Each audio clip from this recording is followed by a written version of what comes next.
Good afternoon, everyone. My name is Tess Taylor, and I'm a specialist with community education here at MDA. We're so glad to have you join us for day 2 of our ALS Virtual Learning Series. This learning event is part of our larger MDA community education program, which focuses on bringing the neuromuscular disease community together around education and resources. Be sure to visit the community education section on mda.org for updates on upcoming events. We are recording today's event and we'll be posting it to the website for on-demand viewing at a later date. Please know that all phone lines have been muted, but you can still ask questions. We will have a Q&A session at the end of each presentation. Simply use the chat feature and type your question in. Feel free to do that at any point during the presentation and we'll be sure to get to your question. MDA would like to thank Mitsubishi Tanabe Pharma America for supporting today's virtual learning series. For nearly 75 years, MDA has led the way in funding research to accelerate the development of new treatments, expanding access to care and clinical trials through the MDA Care Center Network, and advocating for access and inclusion for the neuromuscular disease community. MDA delivers its mission through research, care, advocacy, and engagement. Since its inception, MDA has invested more than $1.1 billion in neuromuscular disease research. MDA funds projects through the drug development process, from early discovery through translational stages, and infrastructure support for clinical trials. MDA care centers are located at over 150 top medical institutions nationwide, providing care from clinicians who specialize in neuromuscular disease. MDA's advocacy work focuses on support for accelerated approvals and novel research, access to healthcare, treatments, independent living, newborn screening, accessible air travel, and more. This focus plays a vital role in shaping laws and policies that support the needs of people living with rare neuromuscular disease. Our community education and recreation programs are designed to connect individuals and families. We are committed to bringing a nurturing environment where our members can share experiences, triumphs, and challenges. In 2023, we offered over 40 educational programs, over 20 summer camps, and dozens of other community activities, both in person and virtually. If you haven't done so already, we invite you to join the MDA community by registering with us. Registration is free. Please see the link in the chat. To learn more about MDA, please visit mda.org. We'd like to recognize that May is ALS Awareness Month. MDA is dedicated to supporting the ALS community. Over the last 7 decades, MDA has invested $176 million in ALS research.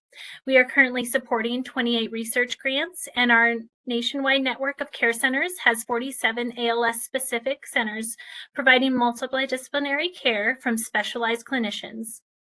We invite you to check out our community education resources for ALS listed on this page. They include the at-home physical and occupational therapy exercise guide that will be presented today. Please know that MDA is with you in this fight.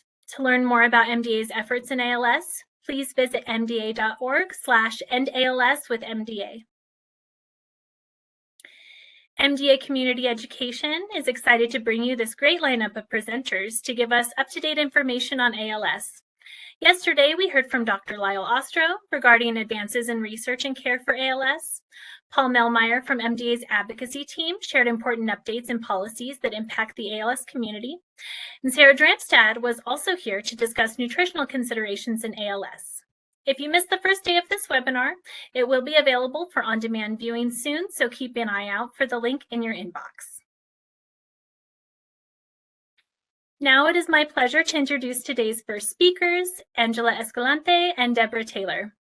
Angela Escalante is an occupational therapist at Barrow Neurological Institute in Phoenix, Arizona. She graduated with a master's in occupational therapy from the University of North Dakota and has worked for Barrows for the last 13 years. She has worked in the MD and ALS clinic for over 9 years, contributing with her extensive neurological therapy background and orthopedic background, as she is also a certified hand therapist. She is now also involved in research at Barrow for muscular dystrophy clinical studies. Deborah Taylor is a physical therapist at Barrow Neurological Institute in the MD and ALS clinic. She graduated from the University of Texas Health Science Center. She has worked with MDA and ALS and in the clinic for many years. She is experienced in neurorehabilitation and orthopedics. She is responsible for doing the wheelchair and seating evaluations for the MD ALS clinic. During this time, she has also been involved in research for MD and ALS clinical studies. Angela and Deborah, thank you so much for being here today. I am going to turn the time over to you. Okay, thank you so much for having us present today. We're very excited and honored to be able to do this. I'm going to share my screen here. And we'll get started. All right, so we're going to be going over exercising with ALS. So what is exercise to you? Running every day? Pumping iron? Or, are you saying, what is exercise? Could be a variety of things. We are here to help you guide through what exercise can be and how it can be helpful and how you can modify your current exercise program with this diagnosis. Our goal today is to increase your awareness of the need for exercise, how function is exercise, and the purpose of exercise to maintain range of motion, strength, and reduce pain. So these are our objectives. We want to review the purpose of exercise, explain how exercise can manage symptoms, establish ways to not exceed your limits, learn how to intermix function and exercise, understand how to incorporate exercise within your daily tasks, increase awareness of how exercise can prevent falls, decrease shoulder pain, and maintain function. And then our last objective is to establish your new gentle exercise program and know how to modify it appropriately. So some tips and tricks just to start. We always want to make sure that we're starting slow. Like I said in the first slide, if you are not really an exerciser, we always want to start slow. If it's been a while since you've done it because you didn't know how much or how little to do, you just want to start slow. Resting frequently is helpful. Avoid pain and fatigue.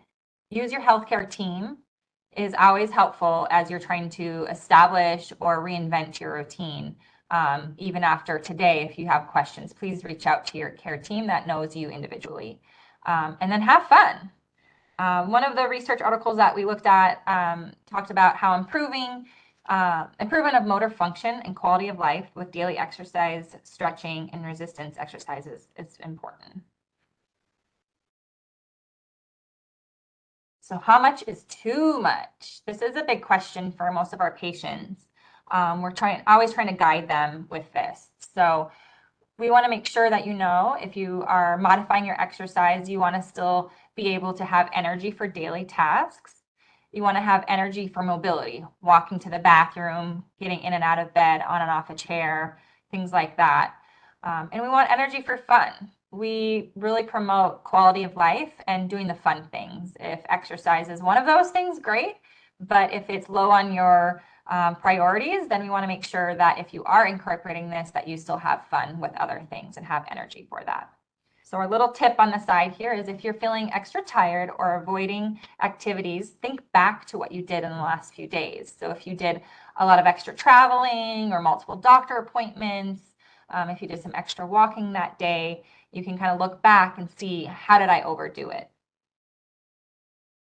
The other piece of this is our respiratory function.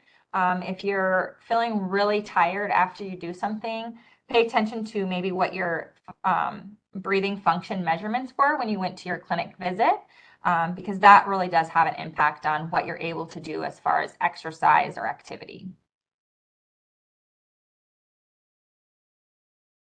A couple more tips. Listen to your body is always important. Start slow, like we said. Modify or skip it. Some days you're not going to be feeling well, or maybe you're having difficulty breathing or other reasons. You might just modify what you're doing or skip it for that day. Modify your position if you experience pain or discomfort. We'll talk more closely with this, but if you're having pain, sometimes it's just the position of your body. So we'll talk you through some little tricks on that. Rest frequently. Again, we really worry about the fatigue. We don't want you to overdo it. and then not feel like you can do what you want. And then stop before you're fatigued. There is more evidence, I think I have it cited here, on finding the just right exercise program, whether that be walking, weight training, just walking to the bathroom, functional things like squatting on and off a seat, pulling your arm or pulling your pants up, things like that might just be the right enough exercise.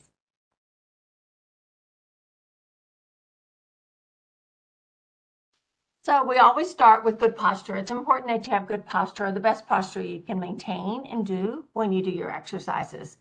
You also want to do that when you're doing your daily activities and things like that. Sometimes it's hard to do that because you are getting weaker in your neck or your shoulders, but we're just going to start from the beginning and always start with good posture, the best that you can do. Use the back of the chair if you need that support to be able to hold yourself up and do that. As you look in the picture, you can see that your head, your ears over your shoulders over your hips, and your hips are all the way, and your hips are over your knees, over your feet. So you don't want to be leaning back too far. You don't want to be over this way. But some of us are just that way now. So we have to kind of hold it back as good as we can and be able to move in those positions.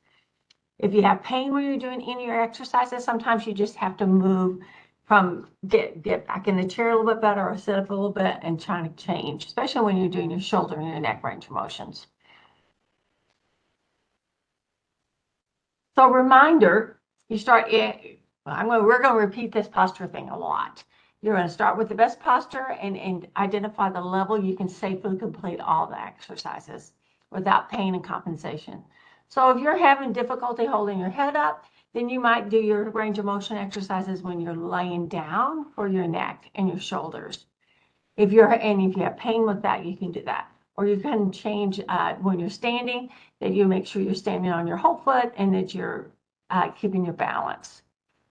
If you can't figure it out and you still have pain or you feel like you're not doing it right, please talk to your people in your healthcare group. We call them your peeps. Always ask your PT and OT what you should do, why this is hurting, what can I do different? Because there's a lot of ways to do exercises and get to the same place.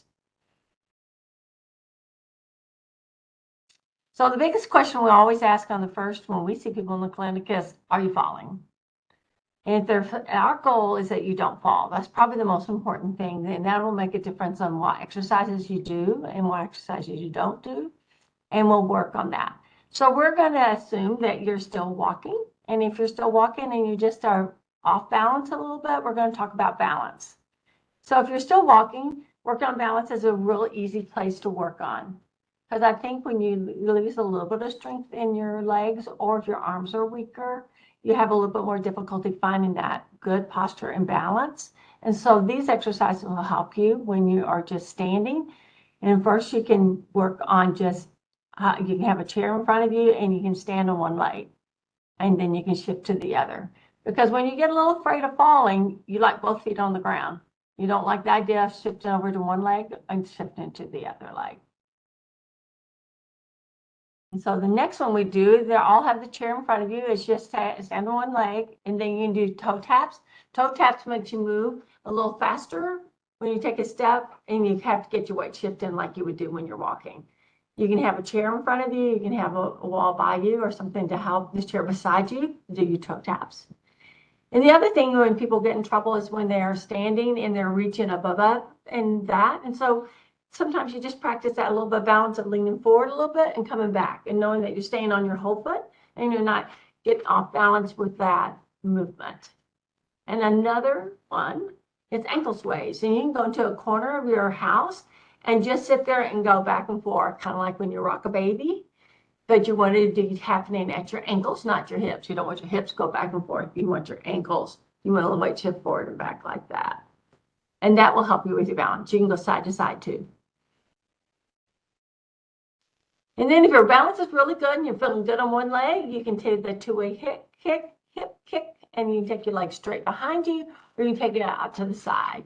If you don't feel comfortable taking it out to the side and just taking it out, you can take a step to it and kind of weight shift over. So you could do it like this.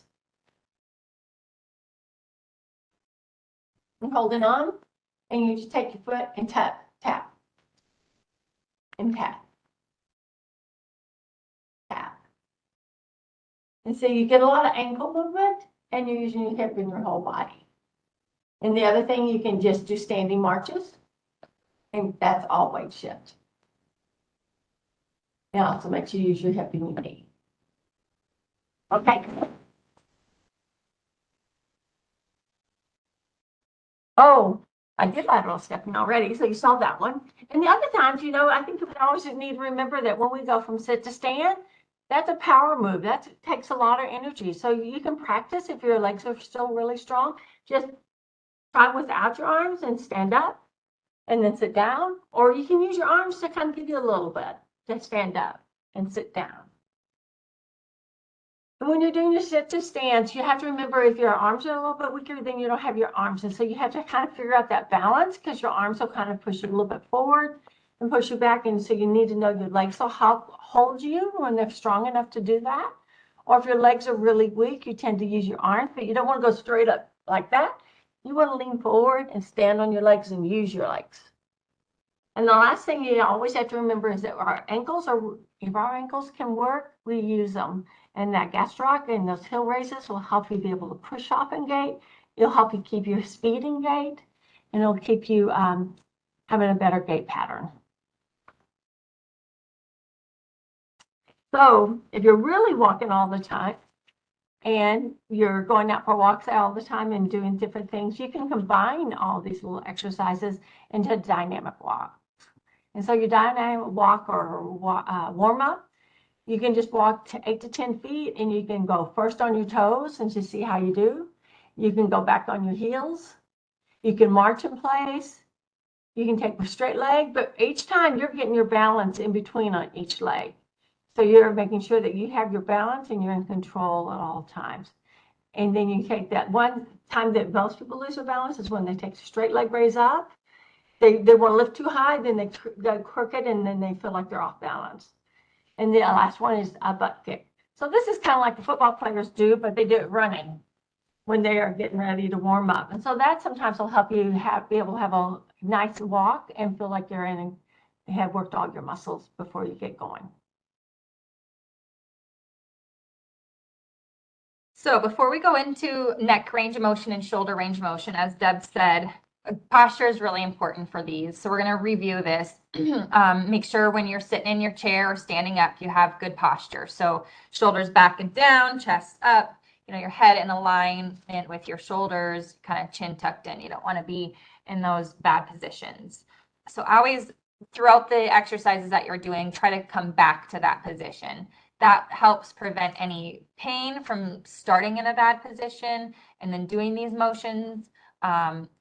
And then just strengthens those muscles. So neck range of motion, pretty easy, but these are really important. Sometimes people will have pain or just weakness, and we don't want you to get stuck in one position. So these are the three that we really focus on. Again, starting with good position, and then you're going to go as far as you can with a little bit of a stretch. You're not going to go so far. You don't really worry about, getting to as far as the picture is showing necessarily right away, especially if you have tightness. Just go till you feel a little bit of a stretch and then hold it there. So the first one is ear to your shoulder. When you're doing that motion, try not to lift your shoulder up as you're doing that. Just slightly bring that ear towards your shoulder. So I'll show you that again. And then you'll do it on both sides, of course. You can do these throughout the day at any time. These are really good things to do, especially if you've been sitting for a while, stiff, sore, painful in the neck and shoulders. These are really good exercises to do. The next one will be chin to shoulder. Again, we don't want our shoulders to come up. We're in a good posture, good position, and then we'll turn like we're going to look over our shoulder. Again, you don't have to go as far as I'm demonstrating today. Just go as far as you can comfortably go until you feel a little bit of a stretch, and then hold it for a few seconds. Start out slow, like we've been saying, and go and do what you can. Okay, it'll get easier as you do it throughout the day. The third one is you're going to turn your head about 45 degrees, kind of towards your armpit, and then chin down. You're not going to drop your head down necessarily, but just that chin down, like you're going to nod. And you can do that motion. I'm going to show you on Deborah where you should be feeling that. So when you go to her right and she's going to go down, you should feel it kind of from here all the way up, kind of up from your shoulder blade. Once you find the sweet spot, you'll know exactly what it is. It's a really helpful one, especially if you're having difficulty breathing and using some of those accessory muscles throughout the day. The next one we're going to go through is shoulders. Just real basic shoulders back and down. Again, sticking out that chest, stretching the muscles in front, pulling those shoulder blades back. That's a really nice one. As we sit, we want to slouch. Every one of us do it. But if we can get in and out of that position, our body will feel so much better. You can do these sitting down. You can do these standing. You can do them in a power wheelchair. You can pretty much do them wherever. If you can't physically do it on your own, then I'll show you on Deborah how you can do it. Slide forward just a little bit.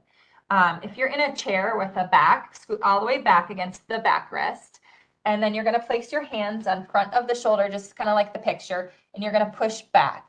And that stretches out that chest, just as if you were going to do it by yourself. Again, you can do that if they're in a power wheelchair and you're tilted in your chair. It's a really nice place to do it. You can do it from behind. You can do it when you're in bed and in a chair. It really feels nice. Pretty much every one of us can really benefit from that one. The next one's, again, just basic motions for our arms. I have 3 pictures here that is showing different abilities. So if you can raise your arms up by yourself, you're going to raise your arms straight up, leading with your thumbs. So your thumbs want to be facing up, your elbows straight, keeping your arms close to your ears as you're raising up. And this is a good reminder when you're functionally doing something. So if I'm going to reach for my cup, I'm going to make sure my thumb is out in front and I'm going to reach for it and bring it to my body versus trying to reach for something like this. People will come back and say they have pain. So this motion, if you can do it in that form, try to remember that when you're lifting and reaching for things as well. The second one is if you can do the motion, but you can't really lift up over your head. So do you want to go to the table over there? So just get a table. It can be your kitchen table. It can be anywhere where you have something in front of you. And you're just going to lean forward like Deb is, or the picture on the screen. And you're going to slide your arm forward. You're just going to keep your elbows straight. You can go as far as you can. She's going really far, so her arms are as far as mine are, but you can just go as far as you can comfortably. It's also kind of a nice back stretch too. And then the third one is if you need help lifting your arm. We like to incorporate this while you're getting dressed, if possible, because we know it's a lot of work and we don't want to add things to your day. But if you can incorporate into your daily life, like when you're getting dressed or taking a shower, it's a really great time to do it. So the big thing with this is you're going to put your one arm underneath their elbow and the other one supporting their hand. Same thing, you want to keep that shoulder and elbow and wrist in alignment so you're not causing pain, and then you're just going to lift up. You can do this while they're laying down, kind of shown in the picture on the screen. You can do it while you're in a power wheelchair, sitting up, wherever you are, you can do that. And again, just go as slow and go as far as you can without pain.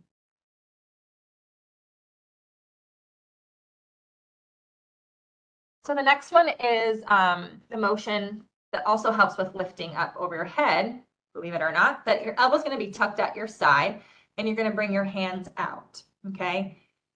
So that's the active motion that you can do on your own. If you're not able to do it on your own, sometimes people will do it like the second picture while they're laying down. They'll bring their hands up because it's easier to do when you're laying down, and then they'll bring their arms out. And that'll help that same stretch of that rotation of the shoulder. The third one is if you're needing help with it, you're going to have, again, your elbow tucked in, hand underneath the elbow, hand underneath the hand, and you're going to bring that hand out, okay? Again, we're working on the rotation. A lot of times if you're not moving a lot, your hands will be in your lap, and that's rounding those shoulders forward. So we're trying to do the opposite motion. We don't want you to get stuck and be in pain in that position. The next ones are the elbow. So bringing the elbow, bending the elbow, bringing the hand up, and then bringing it down. Working on getting that elbow all the way straight, especially if you're not moving that arm a lot. It's tends to be in a bent position. So you can either do this on your own or get assistance with somebody helping hold your forearm. The forearm rotation, that palm up and palm down motion is important. Sometimes we forget about that as we go. You know, we're either sitting with our hand on our lap or sitting with our hands up and just kind of in a resting position. But if you can, make sure that you're rotating both ways so that doesn't get stuck and painful if you're not moving. If you're moving your hand to reach and do things, you don't really need to focus on these because you're doing that actively throughout the day. You're rotating your hand to wash your face, you're lifting your hand up to eat and things like that. The next one, your wrists. So we're looking at your wrists coming up and down. Again, if you can do that yourself, great. If you're able to do a lot of functional tasks with your hand, you're doing that enough. If you're not able to do that, then you can kind of see the next picture shows both the fingers and the wrist. So I like to put my hands underneath the fingers, and then I can lift up the wrist to stretch the wrist at the same time as keeping those fingers straight, okay? So keeping that straight and going up and down. I like to make sure that you're doing open and closing of the hand. A lot of people ask if I should squeeze a ball, and a lot of times I think that's okay, but you're doing that every time you're grabbing something. So every time I'm grabbing my cup, I'm squeezing my fingers. Every time I'm reaching and hanging on to something. So I like to point out that we should really work on straightening the fingers more than necessarily squeezing if you're using your hand functionally. So when you're opening your hand, make sure you go all the way straight and then go back in. If you need help with that, same position, you're gonna have the caregiver help hold your fingers open, and I just even place it flat on the table, on your lap, and just use the other hand and push down just to try to keep that straightness of those fingers. Oh, I guess that's the next slide. So active movement, I'm showing straightening the fingers. Passively is the next one where the hand's on top. I'm just showing how you can kind of push that hand into the table. I like when I'll see if I can show it. I'll aim the camera down. So if your hand's over the edge of your leg and it's hard to straighten your fingers, you can keep it over the edge like she has it, and then you'll start sliding it back, and that kind of helps straighten out the fingers. And then you can use your other hand on top of it to keep those fingers straight. A lot of people will either do that or sit on their hand to keep it straight.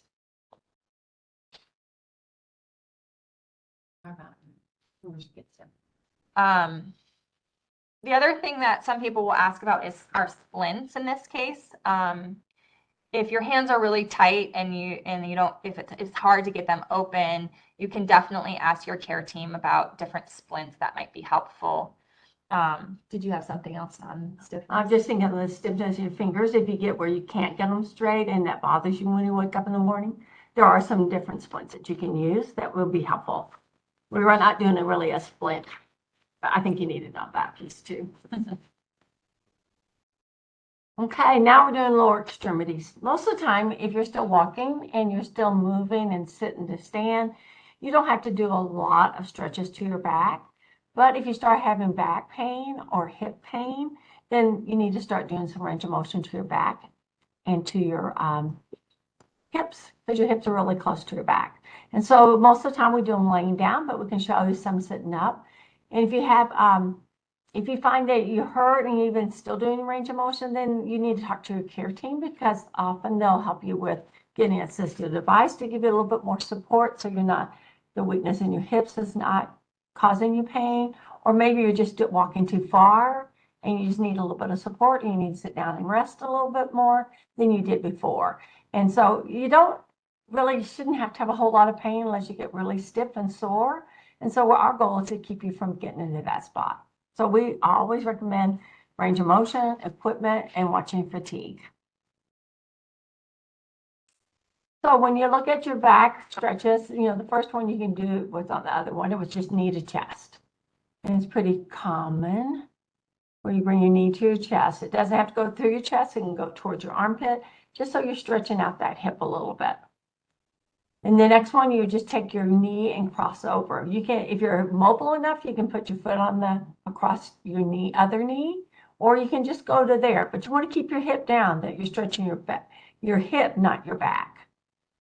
Because the next one, if you take both knees bent and you take them side to side, you can let your back go, and that'll get your back rotation. But if you do only back rotation, then your hips still will stay tight. And your caregiver can help you in this by just bringing your knees up and just holding and pulling you across. And that way it's just happening at your back and not just happening at your shoulders too. And then if you're still sitting and you feel like your hamstrings are getting tight, you can always lean forward on your leg, get your leg out forward and just stretch that way. If you're sitting, I don't have a picture of this one, you can cross your leg over. And then that will kind of get you that piriformis stretch where you're just coming over this way and stretch, and that'll get to your buttock area.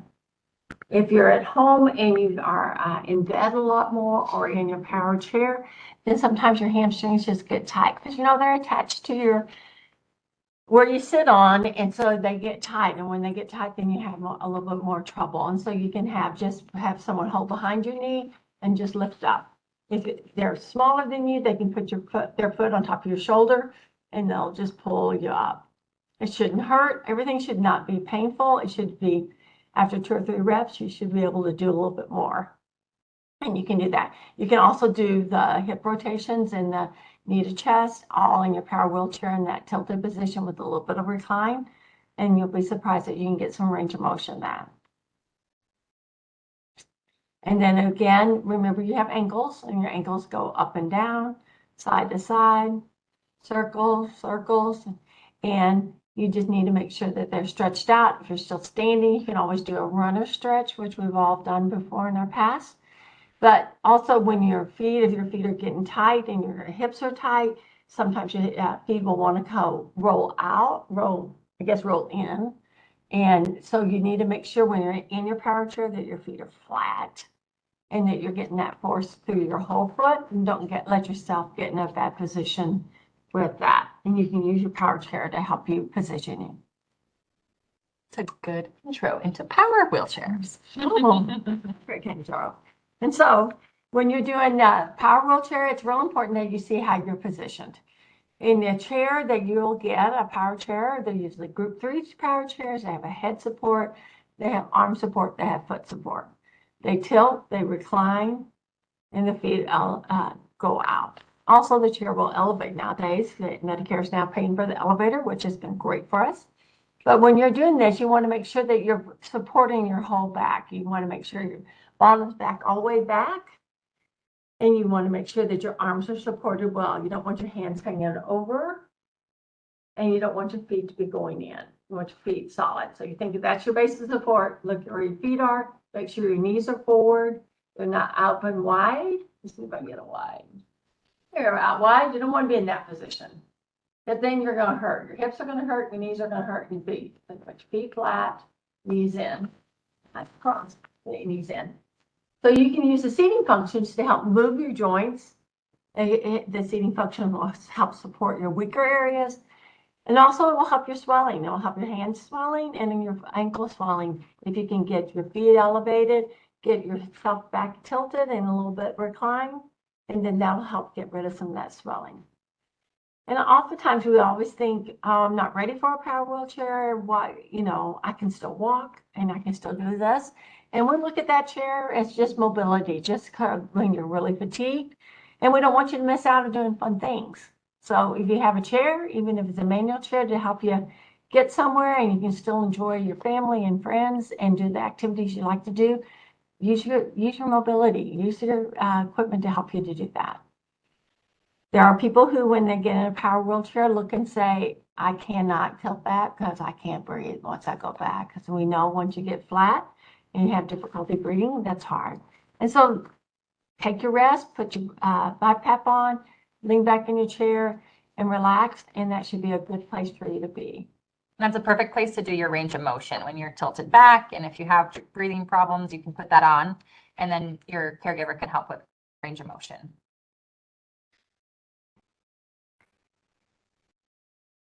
And so this is one thing that we feel like we have to say a million times, because most of you start off in the recliner. So the first thing you do is you hit recline. And when you hit recline, your hips go forward and you start sliding out, and you say, you can't use this chair because it's not comfortable. I can't get into it. But if you always start with your tilt first and go back, your bottom goes back into the seat, then you have support on your back, you have a good air cushion underneath you, and you go back, and then you can put your little bit of recline in that gives you that aha moment, and put your legs up. Then you're in a lot more of a supported position. Your headrest needs to help support your head. So it supports your head when you're lying backwards. It doesn't support always your head when you're up here. And so sometimes you have to be in just a little bit of a tilt to be able to get your head in a good position. Especially if you have head weakness, you have to have that support to be able to hold your head, and then you can practice your range of motion there. You don't want to have your head drop this way while you're resting. Because when you do that, then your neck is sore, you have headaches, and you kind of get stuck. You can get where you're here and you start looking up. And I don't know why, but everybody finds their little sweet spot and they always go one way. And then one day you look and you say, can you go the other way? And they're like, no, I can't do that. So you want to make sure you get that head back and you're supporting it in your power chair, and that you're keeping that range of motion in all planes. All right, so we went through all of that pretty quickly, but as I said, there is a handout too where you can go through these exercises. Our big take homes is that we want you to know that you can exercise. You can exercise with it modified. It might not be how you used to, but you can still do some of those motions. And if you don't have any type of weakness in those extremities, if your legs are really strong and just your arms are weak, you can ride a bike, a stationary bike. You can do some exercises that you didn't do before. You just have to watch your balance, because your arms are going to kind of throw you off. Or if your legs are really weak, then you can do your arm exercises that you did before. So you can modify it how you need. The next one is function. Function is exercise. So if you are to a point where you do have some weakness, and you just have to remember that every time that you get up from your chair to go to the bathroom, or walk across the hall, or put on your shirt, or reach up for something, all of those functional tasks that you do throughout the day, multiple times throughout the day, that is exercise. And sometimes that's enough exercise for you. Just depends on what stage you are and where you are at with your journey. Range of motion is exercise. So a lot of times, like at the beginning, we asked, what is exercise to you? Some people think it's running a marathon. Some people think it's lifting 50 pounds again and again. But remember that even if somebody's helping you do the motion, lifting your arm up, lifting your leg up, that is exercise, and it's very important to still do those. It will help you with getting dressed, with transferring, with just being comfortable and be pain-free throughout this too. So range of motion is exercise. Some other big take homes that we always want people to know is we don't want you to have falls, so we got to figure out how we can prevent falls. We've talked about it a little bit today with some balance activities, with using equipment for either weakness or fatigue, things like that. So no falls, no pain. We feel like you shouldn't have to deal with pain. So if you have pain, reach out or follow some of the recommendations that we talked about today and figure out if we can decrease it or eliminate it by the range of motion that you're doing or modifying how you're doing the activity. And then live life. We feel like it's so important to exercise is great. That's kind of our life because we're therapists, but we also want you to do fun things and go out and do some of the normal things that you did before as you're able to. So hopefully all of these exercises and range of motion tips will help you with the no falls, with the no pain, and with living life. And we always want to remember, talk to your peeps, talk to your healthcare team, your ALS team, your community therapists, and see what they can do to help you fine tune this program or the program that you currently have, because there's a million ways to do exercises. We have to listen to your body, and there are other ways to do it. So please ask for other people to help and kind of fine tune it if you need. And that's all. Do you have questions? Thank you, Deborah and Angela. That was great. I really like at the end when you were talking about just live your life, right? Like sometimes the best exercise is just doing the activities we enjoy doing. So that was great. I was like doing some of my exercises and stretches while you guys were sitting here thinking about that. So let me go ahead and share my screen again. And I do think we have a few questions for you. I think one of our first questions, if you don't mind, is how frequently should someone who has ALS schedule a physical therapy session, and what goals should they work towards? Well, it kind of depends on your clinic and who you see and how often you see your PT and OT in clinic. We usually see people every 3 months, 2 to 3 months. And so we revamp our exercise programs for them as they go.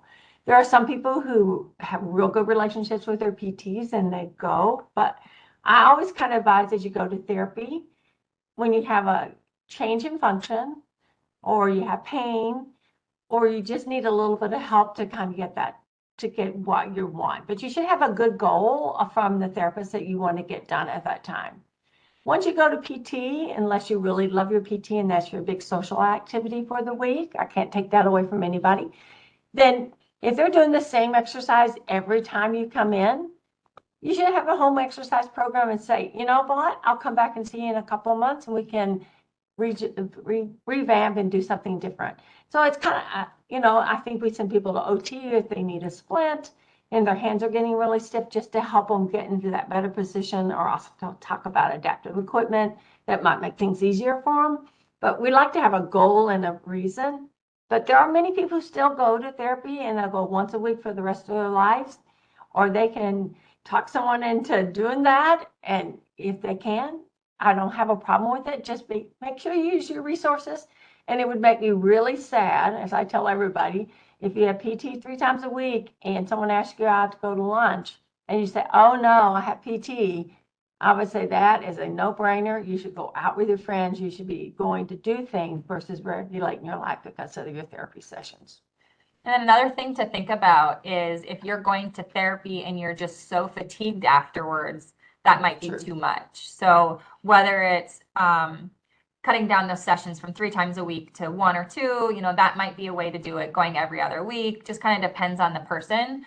But the fatigue is a big piece that we think if you're doing function at home and you're able to do a lot of the other things, then going into therapy might not be the priority if that's the case. But it's very different for everybody. So. And I think establishing a goal with the therapist, that what you're going to work on, it has an endpoint, because you can always go back. You can always get a script to go back if there's something that's not right.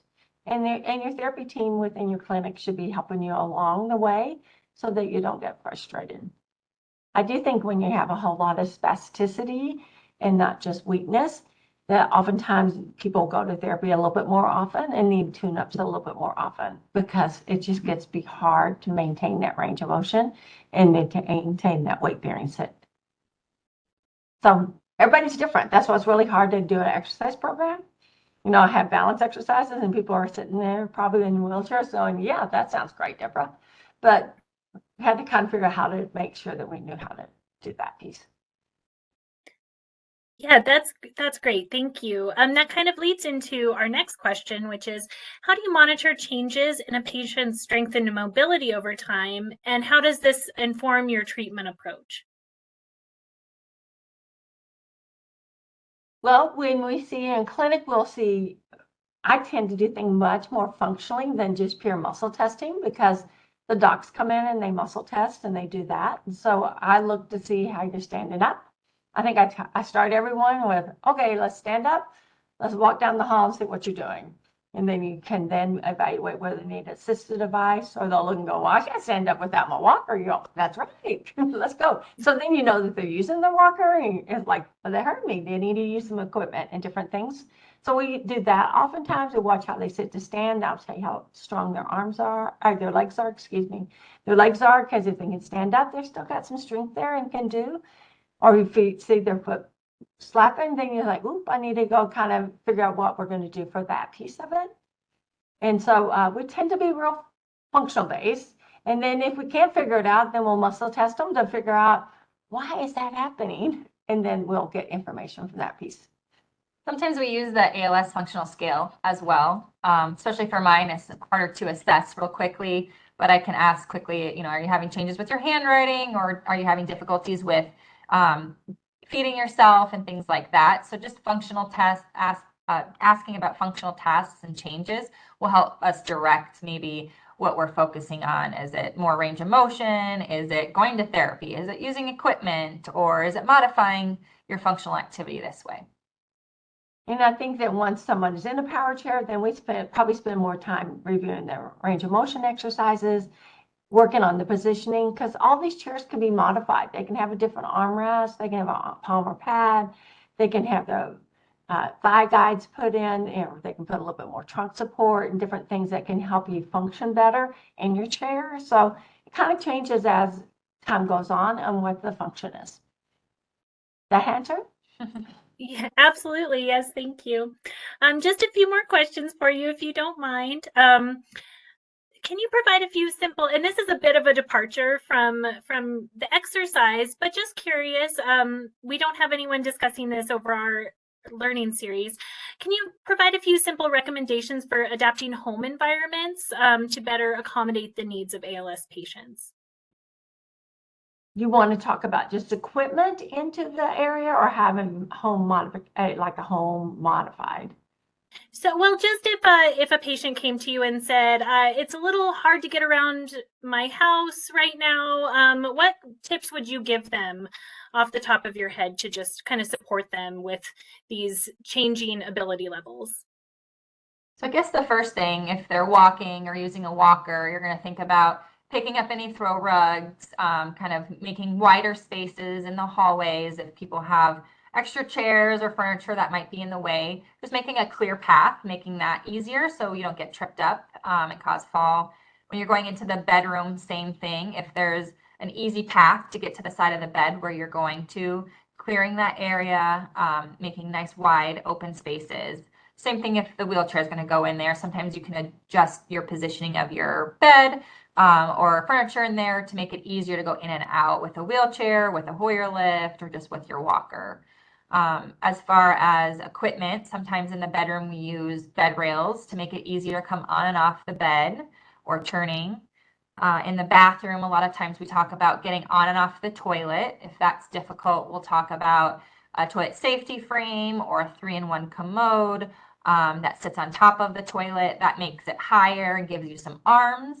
Those are some quick, easy things to modify your bathroom to make it easier, safer. And then in the shower, using shower chairs with an arm and backrest on it to help with that safety. Grab bars to help you get in and out of the shower. Those are kind of the basic equipment that we use for the house to make things safer and easier there. And then you could, and in the bathrooms, we don't want you to be pulling up to get off the toilet. We want you pushing down on the toilet, because then you use your legs and you don't get in that position that you can get hurt.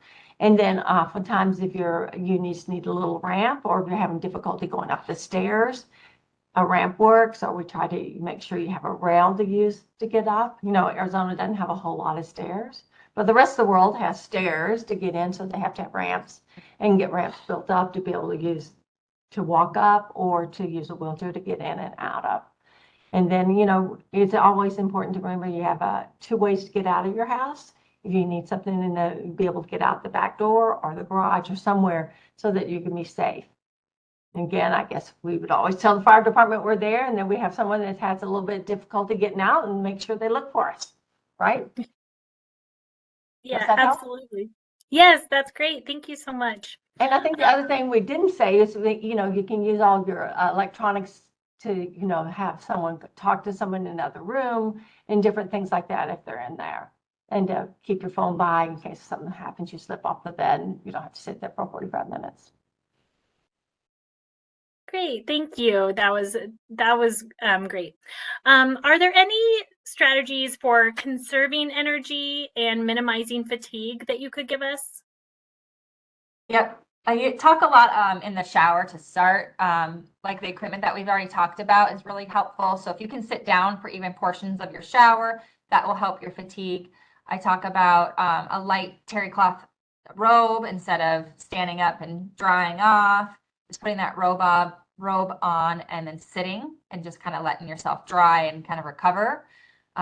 Sometimes doing a shower at night where you can just put on a nightgown and go to bed versus starting your day after a shower will help conserve your energy. Open the shower door so the steam doesn't get in, where it's too hot and steamy, and try to have some of that ventilation coming through. That makes it a little easier to breathe sometimes. The shower chair and then the toilet chair, those are all things that will help make it easier to come on and off, and then sit to rest when you're in the shower. We talk about the wheelchair a lot, a transport wheelchair, a power transport wheelchair, or a power wheelchair with a tilt and recline. That really helps you get from point A to point B when you don't have to walk it. You can still get up and walk after, but at least you save some of that energy from getting from one space to the other. Using like your walker to help carry things, that's another tip for energy conservation. Kind of planning out your day and knowing what you have to do. So if you have a lot of doctor's appointments or a fun baseball game you're going to, you may skip some of the other things that you don't have to get done, or prep by taking a shower the day before, for example. Just kind of planning out your day and figuring out what's priority for today and what can I not do. A lot of us, especially in our house, we try to get it to be perfect, but there's sometimes where we can split things up. We don't have to do it all at once. We can do 15 minutes of cleaning, we can sit down, and then we can go back to it. So trying to break things up, sit when you can, and use equipment. And so, on the other thing, on the transfers and to using a power chair, people can still walk oftentimes when they get their power chair ordered, but you use that power chair so you're not transitioning. Because when it gets difficult to transfer and to walk, you're like, well, I can still walk, I can do this, I can do that, but how much energy is it taking to get you up out of that chair into a recliner, or get into your power chair into a recliner? Then you're tired, then you're like, okay, then we'll go back to bed. And if you have a power chair, you can get up, get in your power chair, you can rest a little bit, you can come back, and it might decrease the amount of times that your caregiver has to stand and transfer you. So you got to kind of take care of your caregiver too in doing that. And so we believe in equipment. We believe that we push walkers a little bit early. If you have a little bit of a gait deviation, we'll say you need to use something, or we'll use walking sticks because people, if you're on uneven ground. And you really can just, you need to learn to be able to ask and remember to say thank you when people help you, but ask for help when you need it. When you're really tired, that's when you'll mess up. And that's when you'll fall and do things like that, because you could have just asked someone to help you, and that would have helped you there. Well, this has been great, ladies. Thank you so much for sharing all this great information with us and for supporting our ALS community. We sincerely appreciate your time and your expertise. So thank you. Thank you so much. Thank you so much. Thanks for having us. Yes, of course. Now, moving right along, it is my pleasure to introduce our final speaker for the series, Kristen Larsen. Kristen Larsen received both her Bachelor's of Science and her Master's in Speech Language Pathology from Northwestern University. She is currently the Assistant Director of the Northwestern University Speech Pathology Clinic Program on the Chicago campus and is an Associate Clinical Professor in the Department of Communication Sciences and Disorders of Northwestern University. Kristen's clinical and research interests include speech and swallowing disorders and amyotrophic lateral sclerosis, ALS, and other progressive neurological diseases, and the management of complex dysphagia. She has served as one of the two primary speech paths in the Louis Insolia ALS Clinic at the Les Turner ALS Center at Northwestern Medicine for more than 10 years. Kristen, thank you so much for being here today. We are so excited to hear your presentation. And now I'm going to turn the time over to you. Okay, wonderful. It's great to be here. So now after that introduction, I'm going to see if I can figure out how to share my screen. Let's see how we go here. There we go.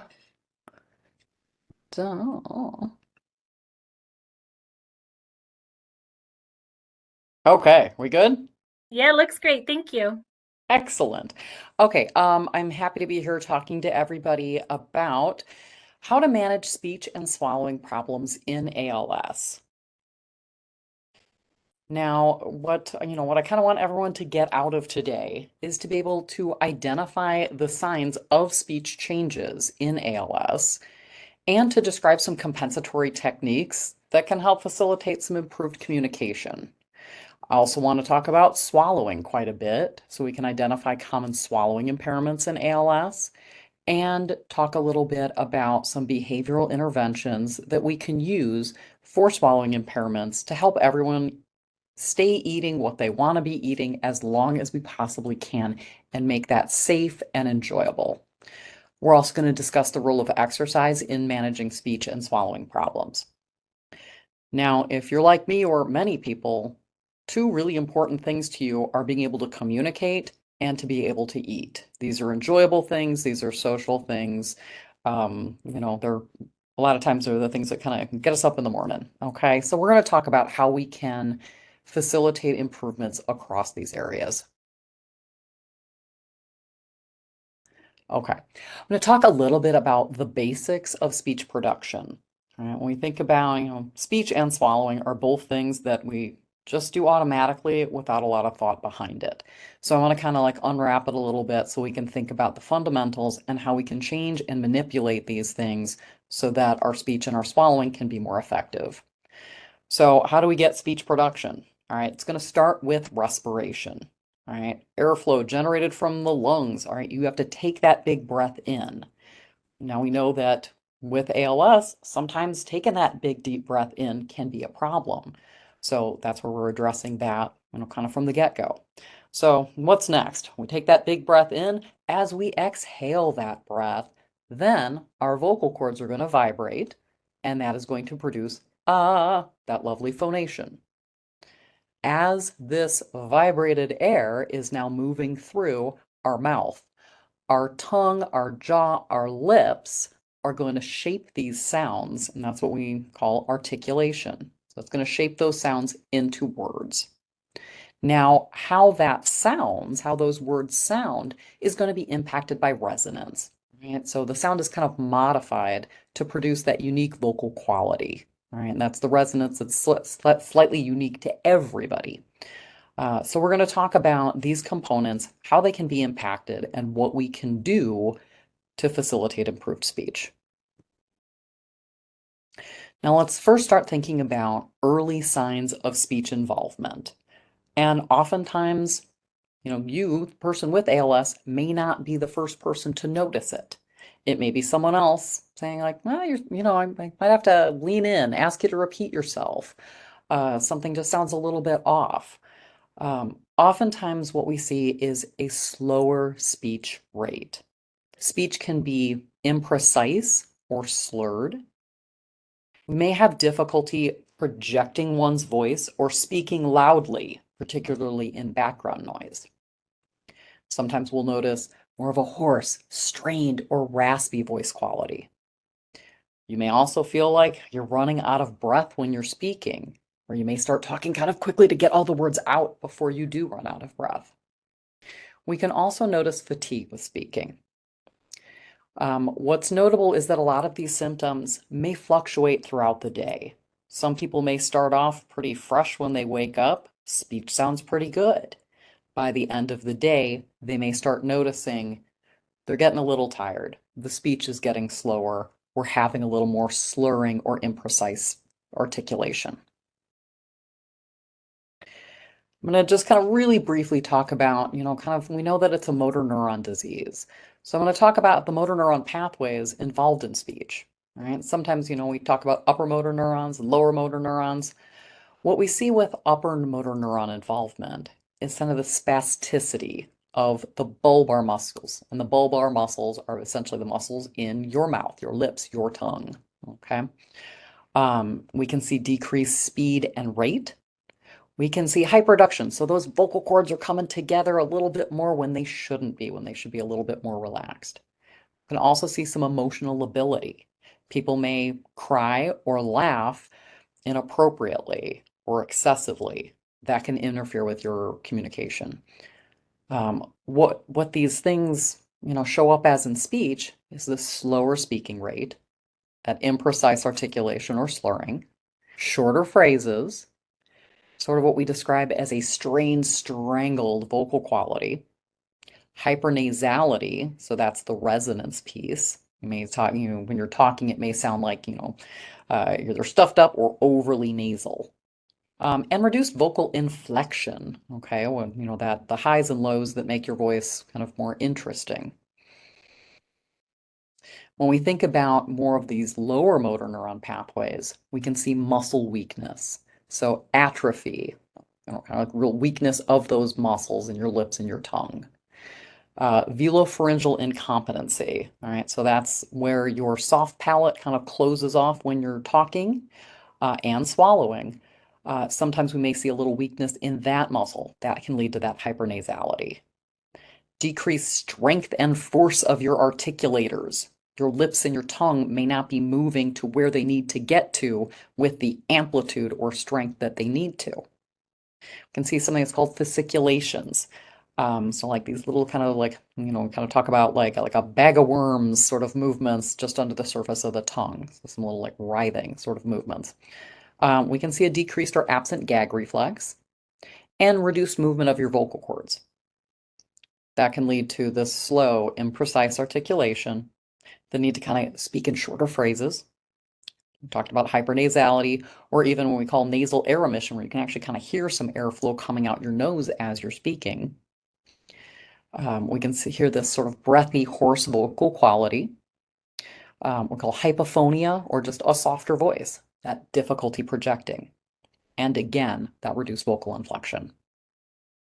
All right. So as a speech pathologist, I have, kind of a role throughout, kind of the course. When people first come in and they're starting to notice some things, we may do an evaluation. Make sure that people are communicating well, make sure there are no changes in memory or cognition or ability to think of words. Look to see how intelligible is the speech. How do we manage this? Well, one of the first things is anticipating changes. One of the most important things to do is to kind of get educated on what changes we might have so that we can stay a step ahead of it. Implement these interventions and strategies, as you need them, or make sure you're aware of them before you need them so that we're not constantly trying to catch up to problems that you've been experiencing for a while. When we think about our role in counseling and support, trying to make sure that we are keeping that verbal communication as strong as possible. In early stages, we're going to talk a little bit more about voice and message banking, which is kind of an insurance policy where we're recording your voice when it sounds really good, should we see decline in your voice in the future. At some point, people may need to be exploring alternative communication options. We're going to talk a lot about those from low-tech to high-tech interventions. And a really important thing, I work in a multidisciplinary clinic. If you have access to a multidisciplinary neuromuscular clinic, I highly, highly recommend following up, because it does take a team approach. So I work very closely with our neurologists, our pulmonologists, our dietitians, our physical and occupational therapists, our vendors who, may help with speech generating devices or, the wheelchairs. Basically, everyone works together, our amazing nursing staff, research personnel. It takes a village to, answer all the questions and be able to really figure out what is impacting other things and how do we all work together to improve quality of life.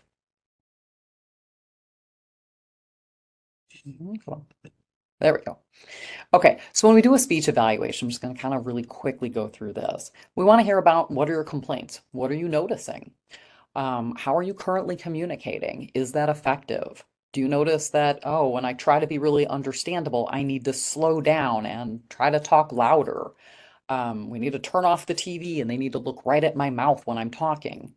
We'll take a look at an oral motor examination. So how are the muscles in your mouth working? We might do a judgment on intelligibility or do some testing to judge intelligibility. How understandable are you? How fast is the speaking rate?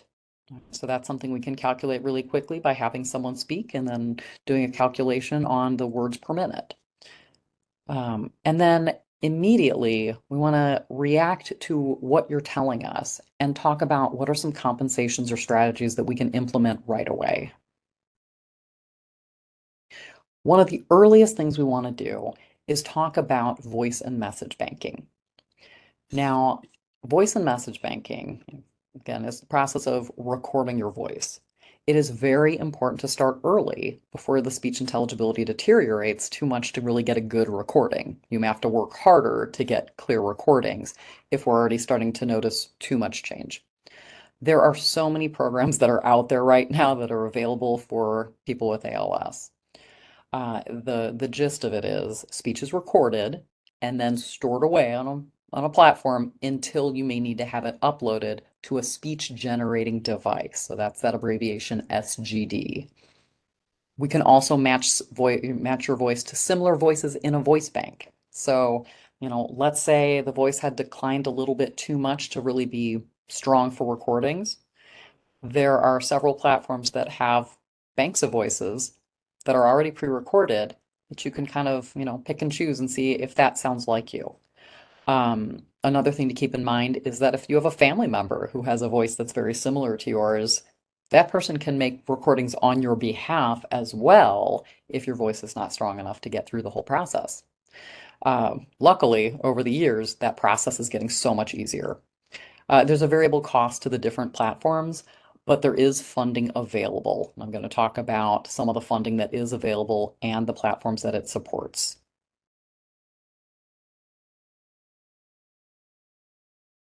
Okay, so we're going to talk about voice banking and message banking. Skipped over message banking. So message banking is recording, it's the recording process for recording meaningful phrases in their entirety. So something like, I love you, or hey there, Johnny. These again are recorded in their entirety and uploaded to a speech generating device, which may be a program on a tablet, something like that, when needed. It's usually not modified, so it's recorded in its entirety, a chunk with all of your own inflection and prosody. And there's a website there that tells you more about it, and that's where you can actually make the recordings and store them. And that's mymessagebanking.com. So that's message banking. Now we're going to talk about voice banking. Voice banking is where you would record a specific number of sentences. Now what this does is it has you record so many sentences, so it can record your voice in lots of different combinations of sounds. That then is uploaded into a platform, and later on it can be uploaded to a device. In the future, you could, type out a message that you've never said before, and it will make a personal synthesized voice based on your own voice recordings. This means you can compose unlimited ideas, novel utterances in the future. I've kind of jotted down a few of the different programs that are available.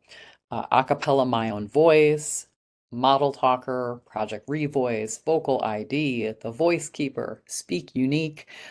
Speak Unique is unique in that it can take previously recorded voice messages, and if there's enough of them, that can be used to voice bank. So perhaps your voice has, speech has declined quite a bit, maybe too much to make really clear messages. If you had a job or had recorded things for whatever reason where you had a lot of your voice pre-recorded, sometimes they can take samples of that to use for voice banking. Acapella and Model Talker currently can be funded through the Gleason Foundation, so cost is covered. I'll have a link, again, the Gleason Foundation, the Steve Gleason ALS Foundation, a phenomenal organization, has a lot of great information on voice and message banking. As technology evolves, we're getting new and new features. On the later iPhones now, there's a personal voice accessibility feature that allows anybody to go ahead and voice bank. Now, that's amazing and that's fantastic, and we're really making strides here. That voice feature on the iPhones right now is not necessarily going to be compatible with a lot of the speech generating devices that are currently on the market. So I expect to see, some improvements in that over the next year or so, but we're going to kind of keep tabs on that. I do not believe there's anything equivalent on an Android platform at this time. But again, things are changing rapidly. I want to talk a little bit now about different communication strategies. And in the early stages, where you're kind of just starting to notice some changes in your speech. You're understandable most of the time, but sometimes people ask you to repeat. Sometimes this is when we can get in and just start using some strategies. Making modifications to your speech rate. Usually that means speaking a little bit slower, pausing between words or phrases, using shorter sentences so that you're not really trying to get everything out on one breath and running out. Slight over-articulation. What we mean by that is really speaking deliberately, making a little bit more effort to speak clearly. Increasing your loudness. Now, some of these things all kind of go together with this idea of taking a breath before you speak and making sure to pause for a new breath as needed. Of any strategies that I suggest to people that I see in clinic, this is one that almost always gets an immediate, ooh, that sounds better when I do that.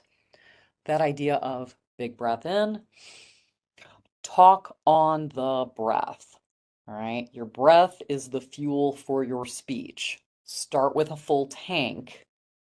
As you start to, use that breath, pause, fill it up again. So that idea of taking it slowly, pausing, keep that breath support consistent throughout your speech. That can help to increase the intelligibility and the clarity. We can also do some things to modify the environment.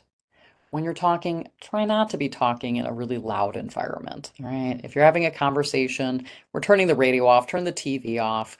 Don't be trying to talk while we're doing dishes or running the sink, or there's something else loud going on.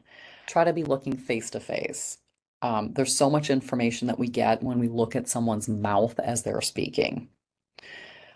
Different things we can do to get someone's attention that we want to say something. So there are different alert systems. That can be like an alarm on a phone. That can be, a bell.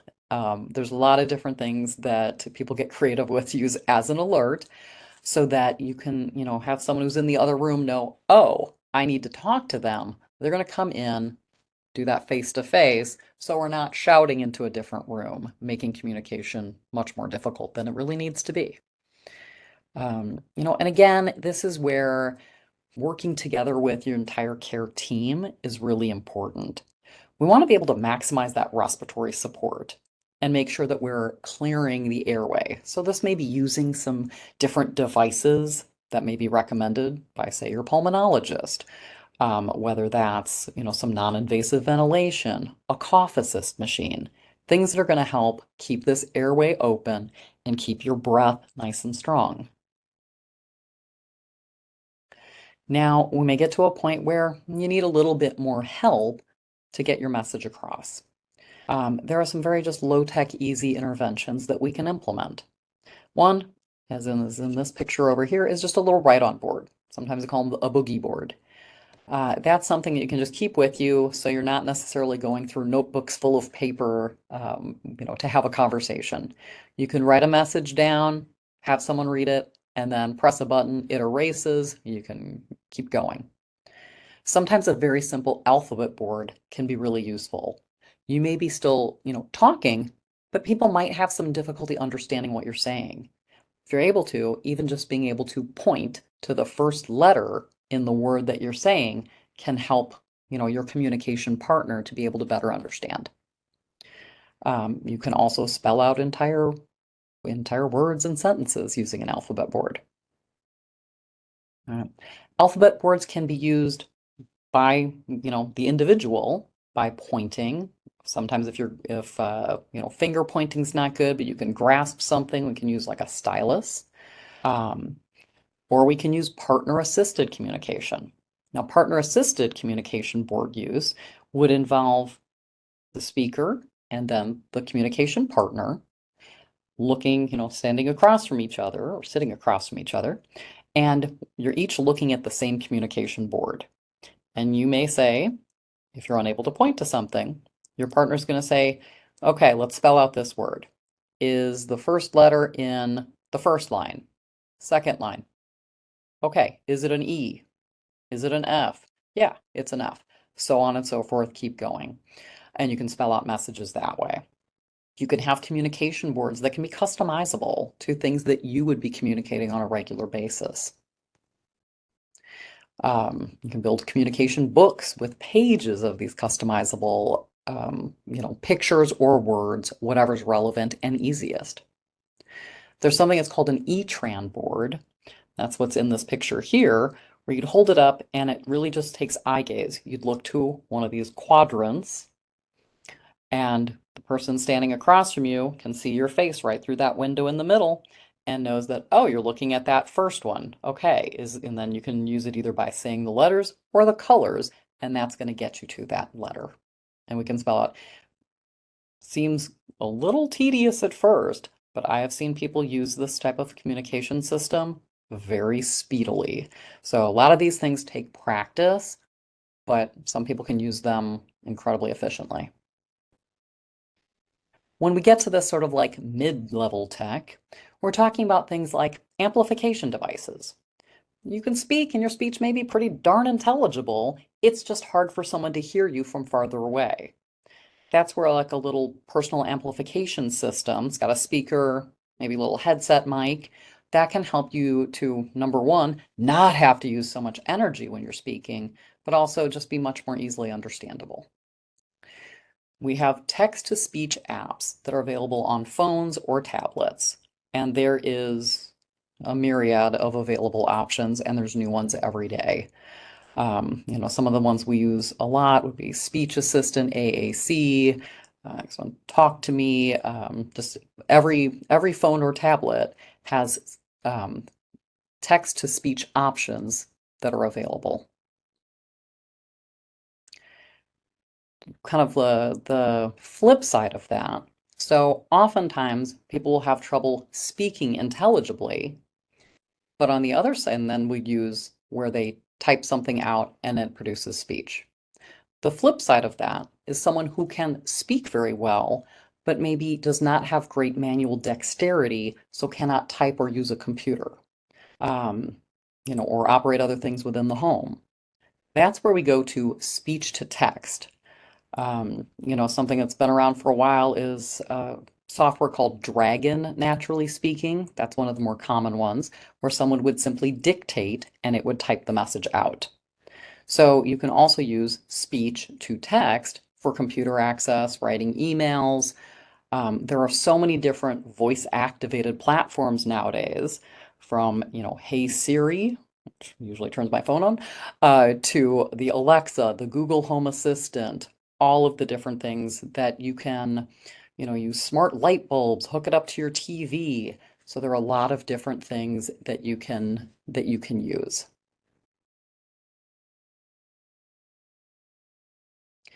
Talking a little bit more about these mid-tech options, there are some things that can be very useful, like a Bluetooth speaker. Bluetooth keyboard for easier access that can be hooked up. Let's say you're using a text-to-speech on a phone, but the tiny little keyboard on your phone is hard to type on. You can hook up a Bluetooth keyboard that's larger and easier to type on. Same thing, phone may not be loud enough. We can hook up an external Bluetooth speaker. We can use things like an alternative mouse. If operating a computer mouse is difficult, again, due to reduced hand dexterity, you can use a trackball, a joystick. There are lots of different, alternative ways that we can, access our tech options. Now we're going to get into, sort of the high-tech devices. So there are a lot more options kind of flooding the market now as well, looking at these dedicated speech generating devices. These are things that you can have on a rolling mount. You can have it mounted to a wheelchair, so it's with you all the time. Some of these are operated via touch access, so like typing on a keyboard or a touch screen, or eye gaze. Now, with eye gaze access, it takes a little bit of training, but essentially you are looking at a key on a touch screen or a screen, and it is tracking where you are looking and selecting that letter. Again, takes a little bit of practice when you start getting going with it, but with practice, people can communicate really, really well using eye gaze on a speech generating device. When you type out a message, you will then look or touch the speak button, and your message will be spoken aloud. Now, when we get into these dedicated speech generating devices, you will have to be evaluated and go through an evaluation with a speech therapist, ideally one who is familiar with these different devices. If you are anywhere near a place that has like a tech center, so a lot of large rehabilitation hospitals may have a tech center, that is ideal because then you may be able to try out multiple different types of speech generating devices from different brands. Otherwise, sometimes a local speech therapist can work with a representative, from one of these device companies who can then bring in some different models. It's really important to get this evaluation so you can have a trial of the device prior to purchase. We want to make sure that you're using the device that is the best for you and your individual needs. Okay. So we've talked a lot about communication, some speech strategies, some different types of tech options. I'm going to kind of, roll over into swallowing issues.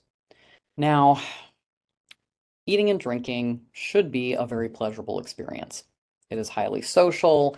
It is what we do to catch up with our family and our friends, and it's a familiar routine. What do we do every day? That's, for this and many other reasons, dysphagia, which is a swallowing problem, can be very upsetting. And it can cause a lot of distress.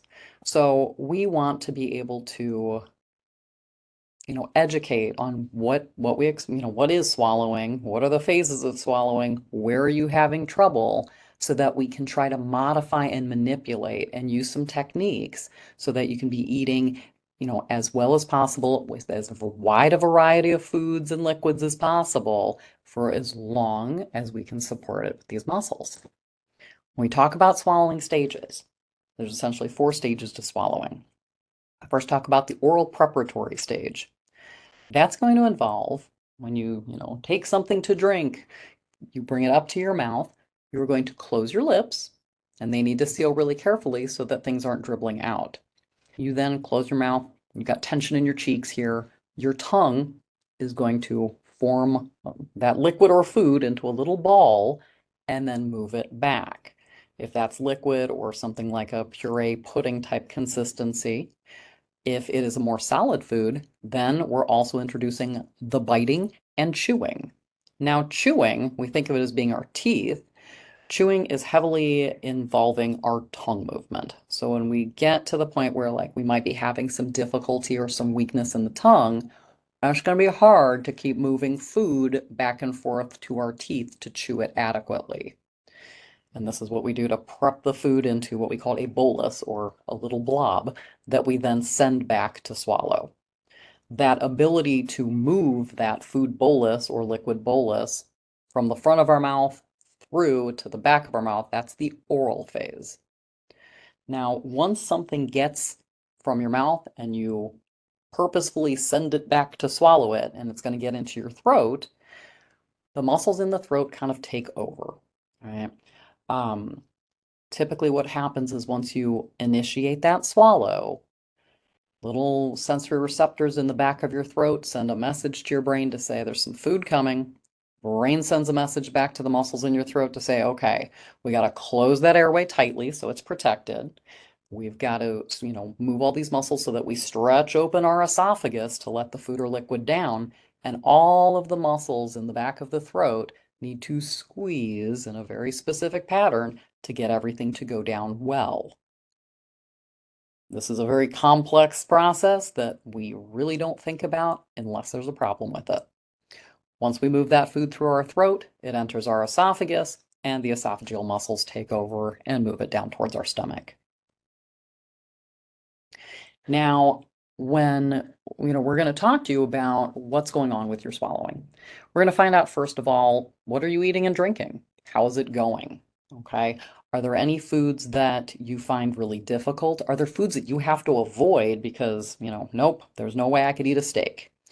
That gives us a lot of information. So that's usually what I'll ask. Are you having any problems? Are you avoiding anything? We may use a self-rating scale. There's one that's called the Eat 10 that we often use. It's just 10 questions that go down about like eating in public, weight loss, perceived effort in swallowing foods and liquids and pills. Again, we're going to do an oral motor examination to see how the muscles are moving in your mouth. We may, in a clinic visit, or if you have an evaluation with a speech pathologist, do a clinical swallow evaluation where we'll just give you some things to eat and drink. We may feel your throat when you swallow. We may have you open your mouth afterwards to make sure everything got down. And we're gonna, kind of make some judgments based on that. We're listening. Are you coughing? Are you telling us that, oh, there's something stuck in there? I need some liquid to wash it down. Those are all the things we look at. We may say, you know what, we want to get a closer look at this. So you might be referred for a swallowing evaluation. We call these instrumental swallow evaluations. So not just that clinical swallow with a speech therapist in a room. We're sending you either to a radiology suite, so for a video fluoroscopic swallow study, or there's another way we can evaluate swallowing using an endoscope. So if you've ever had a little scope put through your nose, we would put a scope through and it hangs out in your throat. We have you eat and drink and we watch what's happening directly in your throat. Show you a little bit about what these look like in case you're ever referred for one. This is an example of a video fluoroscopic swallow study. That person, then what you're seeing, the dark stuff is usually some white barium, shows up as dark, and that is a perfectly good swallow. All right, there's nothing left. It was nice and fast. So again, these are some of the things that we might be looking at to get a closer look at what's going on with your swallow, the physiology, how are the muscles moving. This is a little clip of an endoscopic evaluation of swallowing. As you're looking down there, you're seeing the tongue base. So part of your tongue that kind of goes back into your throat is towards the front. Your vocal cords are in there. That's that little V-shaped thing that you're seeing. Those are your vocal cords. And I'm just going to show you kind of what we look at when we do this. We give you something that's nice and bright green is usually what we use. So we can see, and that cleared. Now, if there was some weakness in those muscles, we might see some of that green left over in the throat, and sometimes we might even see some of it dribble over into that open airway. So again, those are two different types of swallowing evaluation that a speech pathologist or your physician may recommend. Okay, so when we think about what is the speech pathology role, what can we do for you? We're going to evaluate either clinically or send you for one of those two studies. We're going to try to figure out like, okay, what are our goals here? We want to minimize the risk for aspiration. Now, aspiration is food or liquid going below your vocal cords. So that's officially down the wrong pipe. So we want to minimize that risk. Now, we may not always eliminate that risk completely, and honestly, depending on the person, that's usually okay. If someone tells me like, I cough on water maybe once every couple days, I'm not going to be maybe that concerned. All right. If you're not having any pulmonary problems, that's where it's important to talk with a speech therapist. We'll think about, the frequency, what sort of problems are you having? How often? And what's your reaction? So we want to minimize the risk of aspiration. We want to make sure that you are safely maintaining oral intake. All right. We need food and liquid to survive, to do well, to have energy, to be hydrated. We want to anticipate changes. So if I start to see some mild changes, I might say, let's watch that. Okay, you're starting to cough with water once every, couple times a week. Let's keep an eye on that. We may implement some interventions. And I'm going to talk a little bit about what some of those might be in terms of like, adaptive utensils or equipment, strategies. using a slower rate, smaller bites, alternating foods and liquids to help wash the food down. There's a lot of different things that we can try depending on the problems that you're having. Kind of trialing. The support here is trialing these techniques, seeing how we're doing, maybe modifying the diet. Softer foods might be easier. Some exercises if indicated. And again, really important, working with other members of your healthcare team, particularly dietary, pulmonology, to make sure that we're addressing the big picture. All right. We've got time. Okay, so we'll talk about some of the problems that we see, again, related to what we're seeing with the muscles and what that can affect in your swallowing. If the lips are getting weak, we might see some anterior spillage. So when you take a drink, something might leak out the front. Maybe even foods might dribble out. There can be some drooling if we're having poor, containment of saliva. And again, some foods might slip out as well while you're chewing. We get the spasticity or weakness of the masticatory chewing muscles. We may not be able to chew as efficiently. All right. There, we might need to cut the food into smaller pieces. Sometimes even getting to the point where you chop it up. All right. It's still texture. It's what your teeth are doing anyway. Sometimes I'll, kind of recommend, let's chop it up on the plate before it gets in the mouth. It's going to save the effort, and we're going to make sure that there are no little pieces that are going to, flop back into your throat before you're ready for it. All right.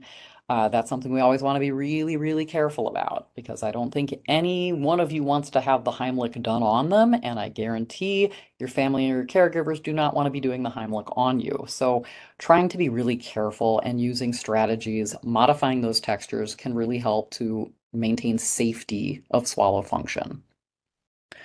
I talk about fatigue with chewing. Sometimes I might say, yes, you can eat that piece of steak, but then someone might tell me like, yeah, then I'm so tired afterwards. It takes me an hour to chew, 2 ounces. So I'll say, okay, if you really want that, great. Let's try a smaller portion. Let's cut it small to minimize the fatigue.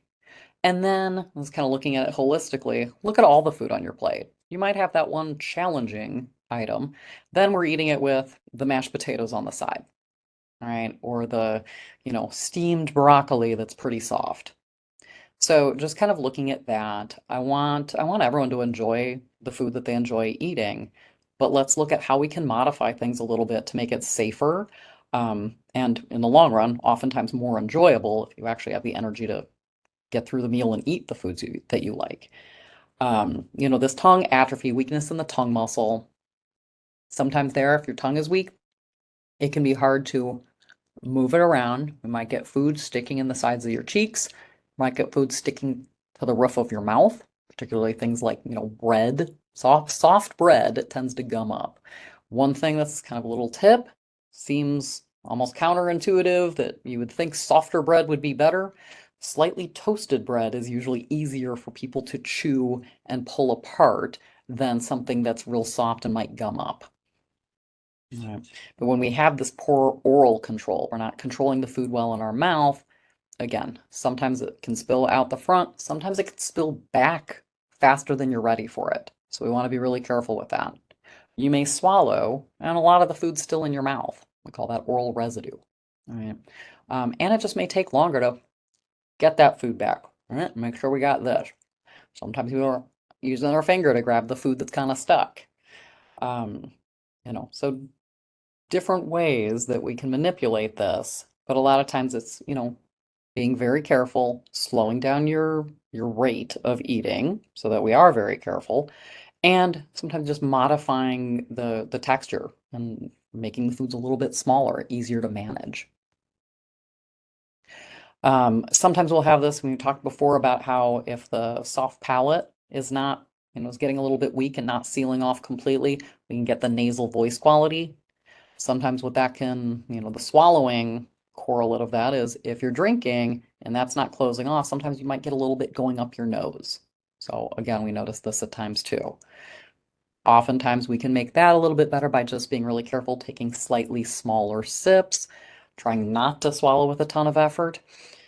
And then again, weakness, spasticity of these muscles, can result in reduced movement of the muscles in your throat, which means we might have some food residue, not just in the mouth, but in the throat, where you might have to swallow a few times to get it down, might need to take some liquid to see if that'll help wash it down.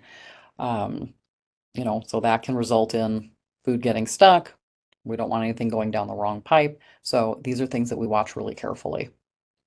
Oftentimes, when you think about food that will real easy strategies to use that are going to make the foods easier to both chew and swallow, I always say think about moisture. Okay, dry, dense foods are harder to chew. They are harder to physically squeeze through your throat. When we think about foods that are easier to swallow, I always go for like the comfort foods, the pasta, the mac and cheese, the casseroles, anything that is slow cooked or braised. It's got that moisture to it. It's going to be easier to, kind of shred the food and squeeze it through your throat. So always thinking about, how moist is this food? What can I do? Can I add a sauce, gravy, use some condiments, slap some mayo on there? Whatever you can do that's going to add some moisture can make that food easier to swallow. Other things as we go on. As you can see, there's a lot of things that can go wrong with swallowing. Swallowing is a very complicated mechanism. Vocal cords can get weak, which may impair their ability to close off tightly to protect your airway as you swallow. Sometimes, if we're kind of having some trouble breathing, it may be hard to coordinate breathing and swallowing. Okay? When you're just sitting around breathing, your airway is wide open, your esophagus is closed. It is a collapsible tube. It only opens when you swallow. So when you go to swallow, airway needs to shut quickly, esophagus opens, swallow itself only takes a second or so, boom, it's back to being an open airway. So if we're having some trouble coordinating that, that can increase the risk of particularly liquids getting down the wrong pipe. We might have weakness, spasticity of these respiratory muscles as well. I always want to make sure that you have a good, strong cough. Because if something's in your throat or getting near your airway, I want you to have that ability to cough, expel it. Right. When we think about really important concepts with swallowing, I want to think about the efficiency. Okay, so in your mouth versus in your throat.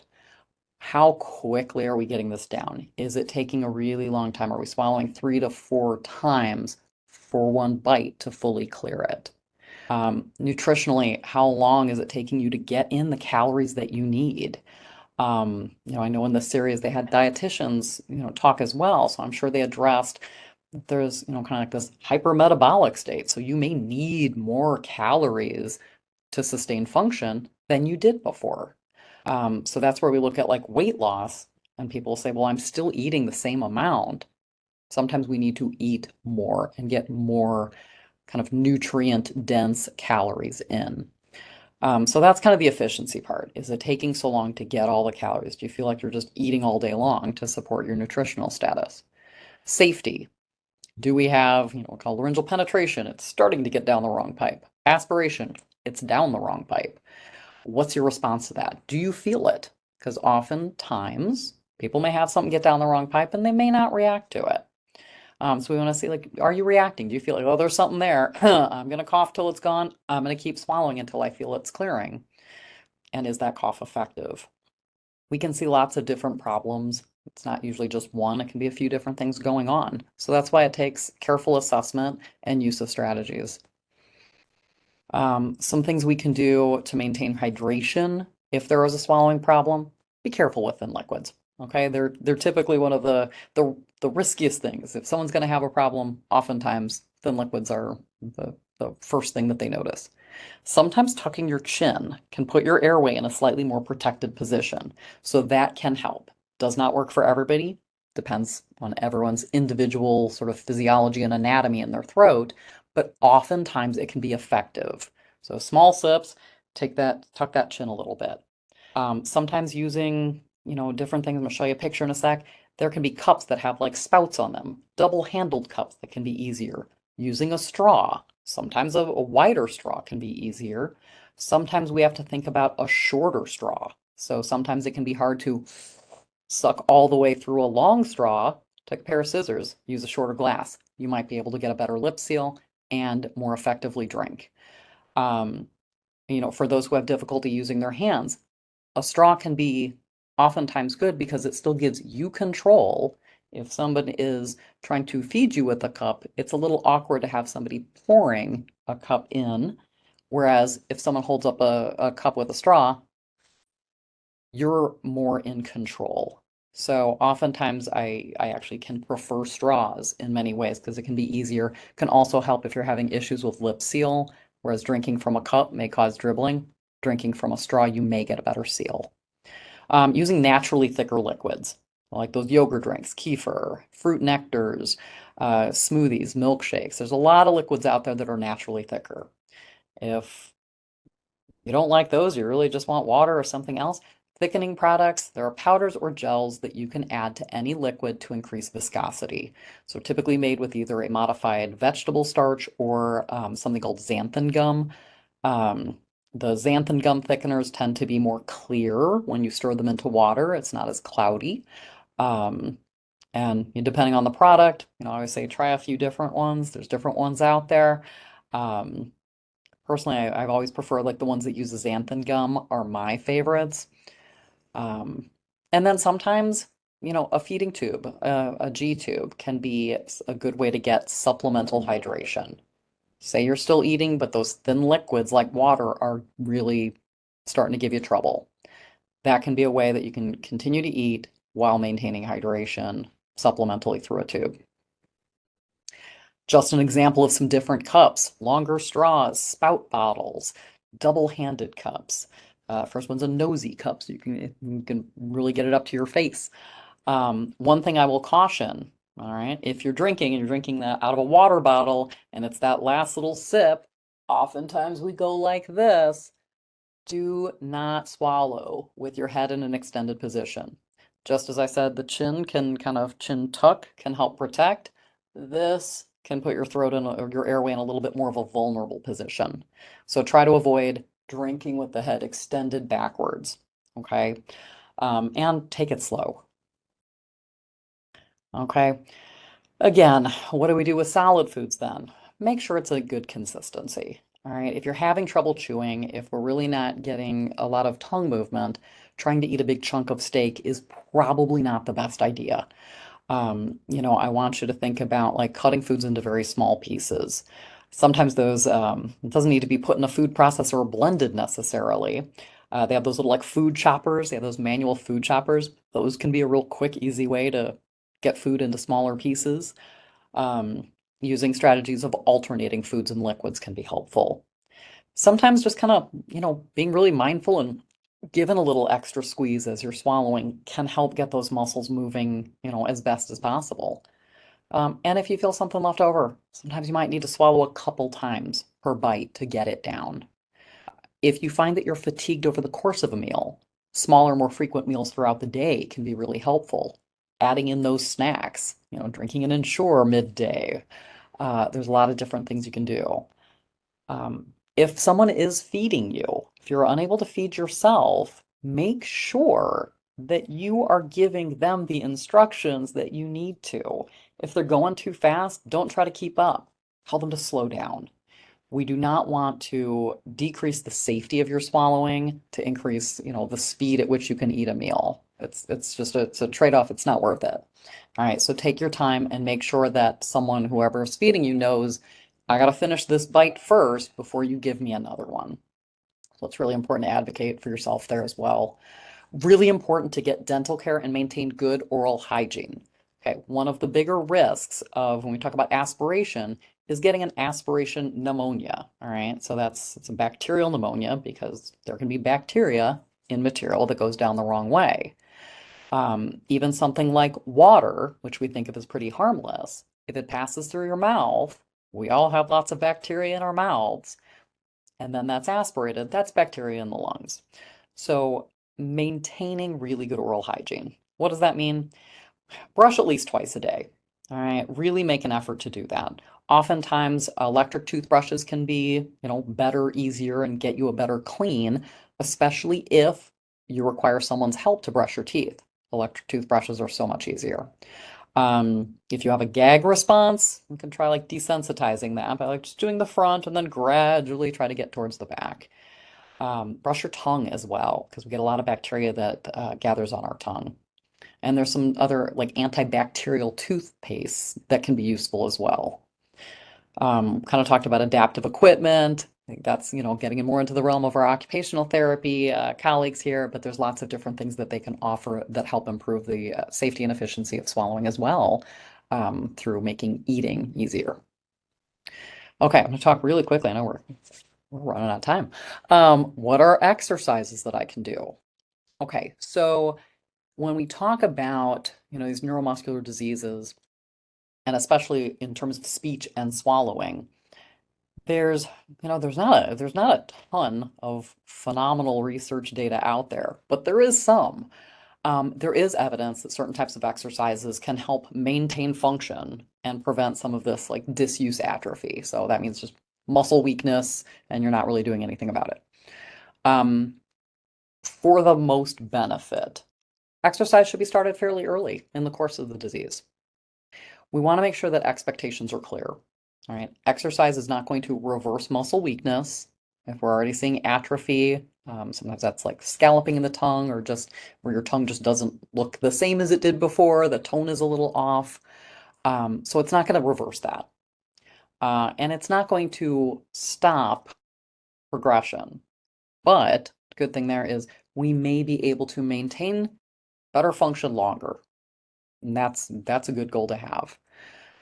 You always want to think about exercise, especially for these muscles, in moderation. You do not want to exercise to the point of fatigue or exhaustion. I usually recommend avoiding repetitive drill type exercises. So, does sitting at home and saying, pop, pop, pop, pop, pop, pop, pop, pop, pop, is that going to help your speech? Not likely. What it might do if you're doing a lot of these repetitive drill exercises is when you're done, you might feel more tired and your speech might actually sound a little worse. It'll go away. It's not going to do permanent damage, but repetitive drill type exercises, I think, have a limited benefit and actually can just use some energy that I'd rather you use while you're speaking, and use some strategies while you're speaking by using that extra effort in your speech to make your speech come out more clearly while you need to use it. There's something called expiratory muscle strength training. Seeing if I had mine nearby. That's a little spring-loaded valve. It requires a forceful exhalation, and you tighten it, you increase the resistance, can strengthen some of these recruited expiratory muscles over time. There's some promising research out there looking at improvements in, this maximum expiratory pressure. All right, so that's good. So you're actually able to recruit a little bit more. No real differences in terms of preventing aspiration, or necessarily changing these cough spirometry, which, if you go to a clinic, you usually get those measurements every time. But it has been shown to have some improvement. Lingual resistance exercises. So sometimes you might see someone with a little like tongue bulb that you would press on to exercise your tongue, or sometimes we can just use a tongue depressor and push against it. There's not a lot of large scale research studies looking at tongue resistance. There's some case reports. A lot of the studies that look at this are based on more basic science or limb, sort of like the physical therapy data. Limb muscles are different than bulbar muscles, but there may be some carryover. When you think about it, your bulbar muscles are never truly at rest. We are always using them when we're talking, when we're chewing, when we're eating, when we're swallowing our own saliva. So you're always using these muscles. Oftentimes, I like to say, I want you chewing safely, but that is exercising those muscles. When you are talking, I want you to be trying to use extra effort. You are moving these muscles more. You are exercising these muscles, and your speech is going to come out more clearly. Again, when done early and in moderation, some of these exercises can be helpful. Lung volume recruitment. This is one of my and my pulmonology colleagues' favorites. Sometimes if we get like breathing muscle weakness, the muscles around the chest can get stiffer. They lose that flexibility or compliance. This can lead to smaller, more frequent breaths and reduced lung volume or expansion. Your speech can be impacted because you don't have enough breath to really get that whole sentence out or talk louder. Your swallowing can be impacted because you may be taking breaths more frequently. We talked about that real quick closure of the airway. That can disrupt this very delicate coordination of breathing and swallowing. Okay, so lung volume recruitment or breath stacking. And this is something, ask your pulmonologist about it. If you follow up with a clinic, ask your neurologist. This is something that can be good if you're starting to notice some difficulty with the breathing, or your doctors are noticing some difficulty when they bring you in for the different lung measures that they check every time you come in. It uses basically one of those ambu bags to sequentially stack breaths on top of each other. My colleague Stephanie has a really great little video on YouTube. If you look up S. Hesser breath stacking. This helps to improve lung expansion. This can also be done with some of the non-invasive ventilation. So like your BiPAP or your VPAP, or even SIP ventilation, it can stack breaths on top of each other. That's helping fully expand your lungs. Better lung expansion equals more breath for talking with greater force. And it can improve the strength of your throat clearing. Protective, okay? It's protective against aspiration. There are some studies that show doing breath stacking before your largest meal of the day is when we usually recommend it. Those results can last. Do it before your meal. It can be protective as you swallow. So again, we talked about some other things. Using non-invasive ventilation, BiPAP, VPAP, using a mouthpiece or that SIP ventilation. That can help support both speech and swallowing. Airway clearance to help either a vest, cough assist, all of those things can help with your airway clearance. That can help your speech be more clear as well, and you may swallow better if we don't have a lot of mucus in your throat. We talked about breath stacking or that lung volume recruitment.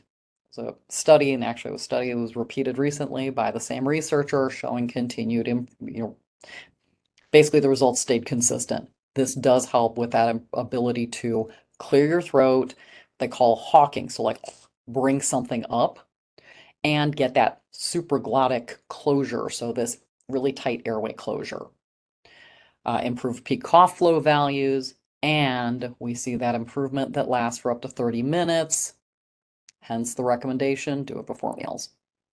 Talk just really briefly about drooling and saliva.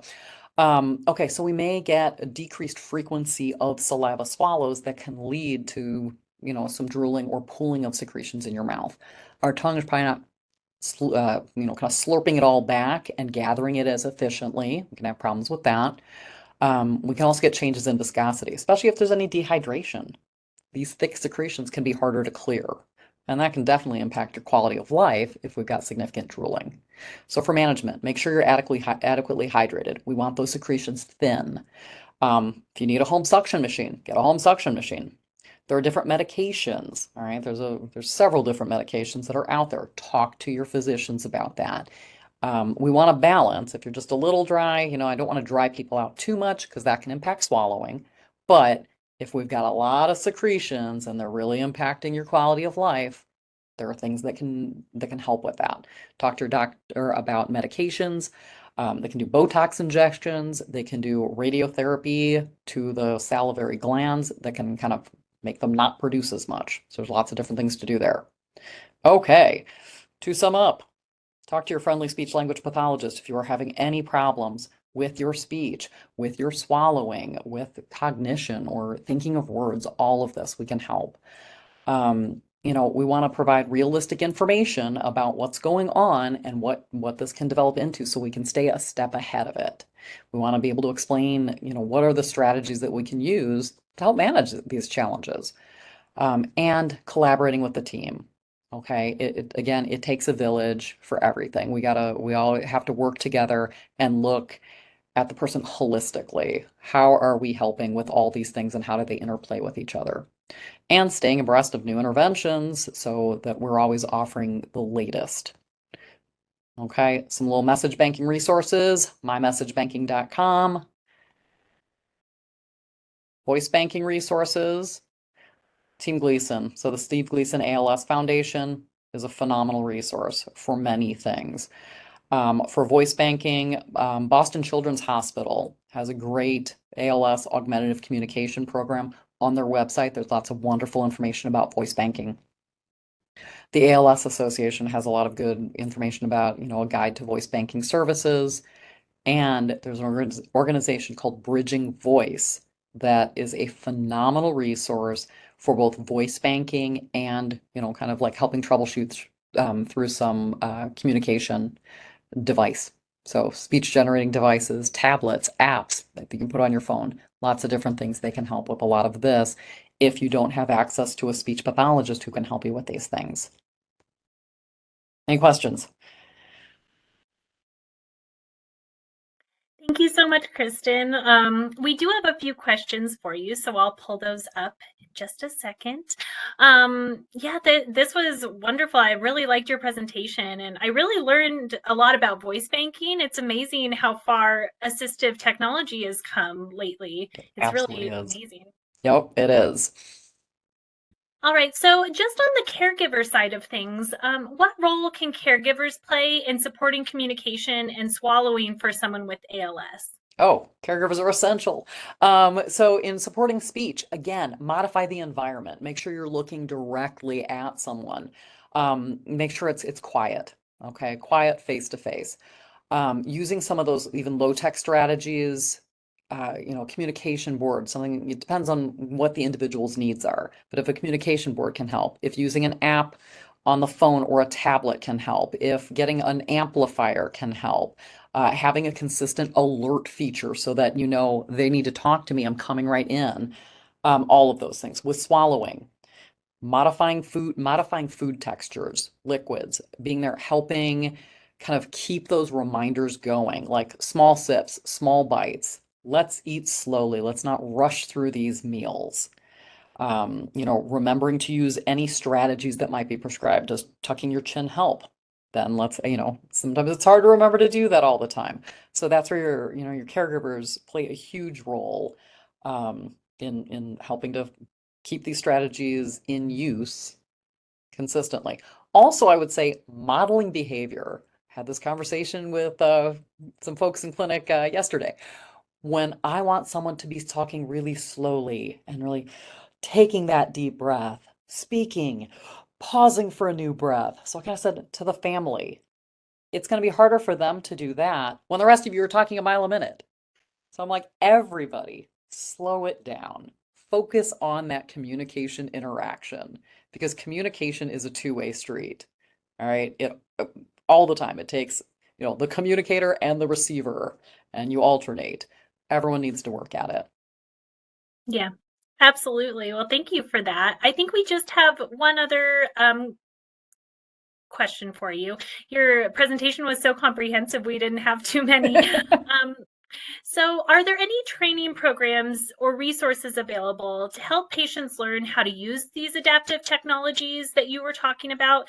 And are there any funding options you know of or financial assistance programs to help cover the cost of that?